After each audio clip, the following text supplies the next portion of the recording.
2024 లేదా 25లో డిగ్రీ లేదా బీటెక్ చదివారా? సాఫ్ట్‌వేర్ జాబ్ కోసం ఎదురు చూస్తున్నారా? అయితే కోడ్ జ్ఞాన్ 100 డేస్ కోర్సులో చేరండి, జాబ్ సాధించండి. Welcome to Suman TV. నేను మీ సుమన్ టీవీ నాగ్. జనరల్గా డిఆర్టీ కేసెస్ సంబంధించింది కనుక మనం చూసుకుంటే, ఒకవేళ మనకు నష్టం జరుగుతుంది అనుకున్నప్పుడు మనం ఏ విధంగా స్పందిస్తే బాగుంటుంది అనేది ఈరోజు మనతో పాటు ప్రముఖ అడ్వకేట్ శశికాంత్ గారు ఉన్నారు. వారి మాటలు తెలుసుకుందాం. Hello sir. నమస్తే సార్, డిఆర్టీ కేసెస్ మీ దగ్గరికి చాలా వచ్చి ఉంటాయి. వన్స్ అది గనక మన చేయి దాటింది అని అంటే ఇంకా వేరే వాళ్ళ చేతిలోకి వెళ్ళిపోతుంది అనేది క్లియర్. బట్ అలాంటి సందర్భాల్లో కొంచెం ప్లాన్డ్గా వ్యవహరించాలి అని అంటే ఎలా? అది కూడా లీగల్గా కూడా ఎవరికి డిస్టర్బెన్స్ ఉండకూడదు. ఈ టాపిక్ ఏదైతే తీసారో మీరు చాలా ఇంపార్టెంట్ టాపిక్ తీశారు. మిమ్మల్ని అభినందిస్తూ దీని మీద క్లారిఫికేషన్ మనం ఆడియన్స్కి ఇద్దాం. ఎందుకంటే నాగరాజు గారు ఇది ఇంటికి సంబంధించింది. అవును. ఓకే, నేను కొన్ని వందల కేసులు చూస్తుంటాను డిఆర్టీలో. ఎంత సఫర్ అవుతూ ఉంటారంటే మానసికంగా చాలా వేదన పడుతూ ఉంటారు.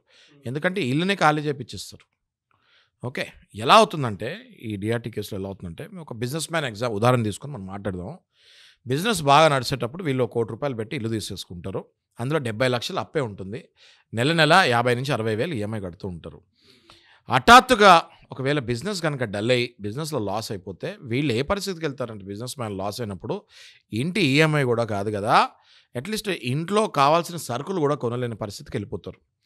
అలాంటి టైంలో 50,000-60,000 ఈఎంఐ కట్టాలంటే వాళ్ళకు ఒక పెద్ద గుదిబండలాగా కనపడుతూ ఉంటుంది. అది వాళ్ళు కట్టలేరు. కట్టలేని పక్షాన వాళ్ళకి బ్యాంకుల నుంచి ఇంటికి నోటీసులు వస్తూ ఉంటాయి. సెక్షన్ 13(2), 13(4), 14 ఇలాంటి నోటీసులు వరుసగా వస్తూ ఉంటాయి. నేనేం చెప్తున్నానంటే నాగరాజు, మీ ద్వారా మీరు పరిస్థితి బాగాలేదు, మీరు ఇప్పుడు రూపాయి కూడా కట్టలేరు, చేజారిపోయినాయి అన్నీ మొత్తం జీరో అయిపోతారు, కట్టలేరు. అది అద్దెల్లు కాదు, అది ఓన్ హౌస్.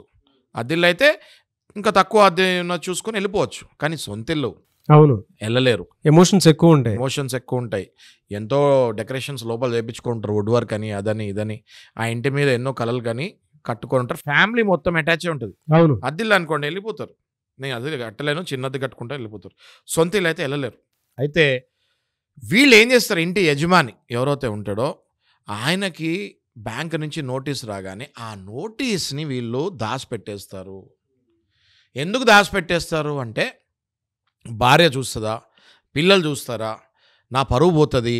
ఒకవేళ భార్య పిల్లలు చూస్తే నా పరువు భార్య పిల్లల ముందే పోతుంది. బయట ఎలాగో నేను టెన్షన్లో ఉన్నాను, ఇంట్లో కూడా నా పరువు పోతుందా, నా నోటీస్ని వీళ్ళు తీసి ఏది ఎండు కిందో లేకపోతే ఏ చెత్త కుండీలోనో పడేస్తాం జరుగుతుంది. అది వీళ్ళు మొట్టమొదటిగా చేసే తప్పు, చాలా పెద్ద తప్పు అది. అయితే బ్యాంకు వాళ్ళు రెండవసారి ఇంకొక నోటీస్ పంపిస్తారు. 13(4) అని సింబాలిక్ పొసెషన్ అంటారు దాన్ని. రెండోసారి అది పంపిస్తారు. అదేం చేస్తారు బ్యాంక్ సింబాలిక్ పొజిషన్ అంటే ఏం చెప్తారు? సింబాలిక్ పొజిషన్ అంటే వాళ్ళు ఒక నోటీస్ తెచ్చి గోడకు అతికిచ్చేస్తారు ఇంటి బయట. మీరు కనుక ఇంకా కట్టకపోతే 60 రోజుల్లో మీరు రిప్లై చేయకపోయినా, మీ ప్లాన్ ఏంటో చెప్పకపోయినా మేము ఈ ఇల్లుని జప్తు చేసుకుంటాము అని చెప్పి సింబాలిక్ పొజిషన్ అంటే ఒకటి గోడ మీద మీరు కొన్ని గోడల మీద చూస్తుంటారు చూడండి, ఇల్లు బ్యాంకులో ఉంది కట్టట్లేదు అట్లాంటివన్నీ రాస్తూ ఉంటారు. అవునవును. వాళ్ళు అప్పుడప్పుడు రాస్తారు. కొంతమంది ఎన్బిఎఫ్సిస్ అయితే పెద్ద బ్రష్ పెట్టి రాస్తారు, పెద్ద బ్రషే పెట్టి రాసిస్తారు. కొన్ని బ్యాంక్స్, కొన్ని రీసెంట్ బ్యాంక్స్ ఏంటంటే జస్ట్ ఇట్లా నోటీస్ లాగా అతికిచ్చేస్తుంది. ఈ నోటీస్ అతికిచ్చినప్పుడు కూడా ఈ పెద్ద మనిషి పాపం ఎవరైతే బిజినెస్లో లాస్లో ఉందో ఆ నోటీస్ని కూడా చింపేసి వీళ్ళు ఏం చేస్తారు, నోటీస్ పెట్టి ఫోటో తీసుకుంటారు బ్యాంక్ వాళ్ళు. అంటే ఖచ్చితంగా మేము అతికిచ్చాము అని 100% చూస్తారు కదా, బయట అతికిస్తే మేము మా పని చేసేసామని బ్యాంక్ వాళ్ళు ఫోటో తీసేసుకుంటారు. వీళ్ళు ఏం చేస్తారు, పాపం టెన్షన్లో ఉండి మళ్ళీ ఇంట్లో వాళ్ళు ఎక్కడ చూస్తారని ఆ నోటీస్ని గోడ మీద నుంచి చింపేస్తారు. చింపి మళ్ళీ దాన్ని చెత్తకుండీలో పడేస్తాం జరుగుతుంది. ఆ తర్వాత వచ్చే నోటీసు సెక్షన్ 14 కిందకు వస్తుంది. అది డైరెక్ట్గా మెజిస్ట్రేట్ గారి దగ్గరికి వెళ్ళి వారెంట్ తీసుకొని ఇల్లు ఖాళీ చేపిస్తానికి పోలీసుల ద్వారా వస్తారు. అప్పుడు మీరు ఏమీ చేయలేరు. మీరు ఇంటి నుంచి బయటకు వస్తాము, వాళ్ళ ఇంటిని సీజ్ చేస్తాం తప్ప. అలాంటి పరిస్థితులు ఏం చేయాలి సార్ అసలు? అంటే మినిమం కాంపెన్సేషన్ మనకు రావాలనుకున్నప్పుడు.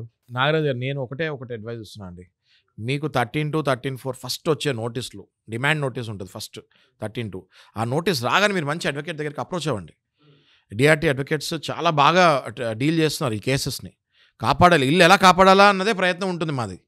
ఓకే, కోర్టుకి వెళ్తారు, వెంటనే వెళ్ళి స్టే తెచ్చుకుంటారు. ఫస్ట్ ఇలా ఉంది పరిస్థితి, బిజినెస్ లాస్ అయింది, తినడానికి డబ్బులు లేవు, ఇప్పుడు ఇల్లు ఈఎంఐ కట్టలేని పరిస్థితిలో ఉంది, దయచేసి కొద్ది కాలం స్టే ఇవ్వండి అని స్టే తెచ్చుకుంటారు. ఆ స్టే తెచ్చుకుంటున్నసరికి కొంచెం టైం దొరుకుతుంది, కోర్టు నుంచి కొంచెం ఊరట కలుగుతుంది మనిషికి. ఆ తర్వాత కోర్టు వారు మీరు లోక్ అదాలత్కి వెళ్ళి సెటిల్ చేసుకుంటారా, లేదా మీకు అవుట్ స్టాండింగ్ ఇన్ని లక్షలు ఉంది, ఇంతైనా కొంచెం కడితే నేను మళ్ళీ ఇంకొక 3 నెలలు టైం ఇస్తాను, లేదా ఇంకొక 6 నెలలు టైం ఇస్తాను, లేదా ఇంకో సంవత్సరం టైం ఇస్తాను అని కోర్టు వారు చెప్తాం జరుగుతుంది. ఇంకా ఒక్కసారి కోర్టుకు వెళ్ళిన తర్వాత ఇలా మీద పడిపోయి ఇంకా సీజ్ చేసే అవకాశం అంత ఈజీగా ఉండదు. కాబట్టి నేను చెప్పేది ఎవరికైనా ఏంటంటే, మీకు ప్రథమంగా మొట్టమొదట వచ్చే నోటీస్, డిమాండ్ నోటీస్ 13(2), 13(4) ఇట్లాంటివి రాగానే మీరు వెంటనే ఒక మంచి అడ్వకేట్ని అప్రోచ్ అవ్వండి. మీ ఇంటిని 100% కాపాడుకునే ఛాన్సెస్ మీకు ఉంటాయి. లేదా ఉన్న పరంగా లోపల సామాన్లు కూడా తీయనీయకుండా తాళాలు వేసిన సందర్భాలు నేను పర్సనల్గా చూసాను నాగరాజు గారు. లోపల పిల్లవాళ్ళ బుక్కులు కూడా యాజ్ ఇట్ ఈజ్ ఆ లోపల ఉంటాయి, బయట తాళం వేసి వెళ్ళిపోతారు. మనుషులను ఒక్కరు బయటకు పిలుస్తారు, తాళాలు వేసి వెళ్ళిపోతారు. ఆ పరిస్థితి తెచ్చుకోకూడదు సార్. అడ్వకేట్ని అప్రోచ్ అవ్వాలి. ఏంటి నీకేం ప్రొవిజన్, రాజ్యాంగం నీకు ఏం హక్కు ఇచ్చిందని తెలుసుకోవాలి. నువ్వు నీ ఇంటిని కాపాడుకోవడానికి ప్రయత్నం చేయాలి. అది ఒక అడ్వకేటే చేయగలుగుతారు. కాబట్టి మంచి అడ్వకేట్ని అప్రోచ్ అవ్వండి, ఖచ్చితంగా మీ ఇంటిని కాపాడుకోవచ్చు. కానీ ఇన్ఫర్మేషన్ చాలా బాగా ఇచ్చారండి. నిజంగా ఏం చేయాలనే దానికి అంతకంటే బెస్ట్ సొల్యూషన్ మెథడ్ ఇంకోటి మనకు కనిపించదేమో. ఎనీవే సార్, థ్యాంక్ యూ అండి. Thank you so much Shashikanth garu. Thank you Nagaraj. Suman టీవీలో మీ పర్సనల్ అండ్ బిజినెస్ ప్రమోషన్స్ కోసం కింది నెంబర్కి కాంటాక్ట్ చేయండి.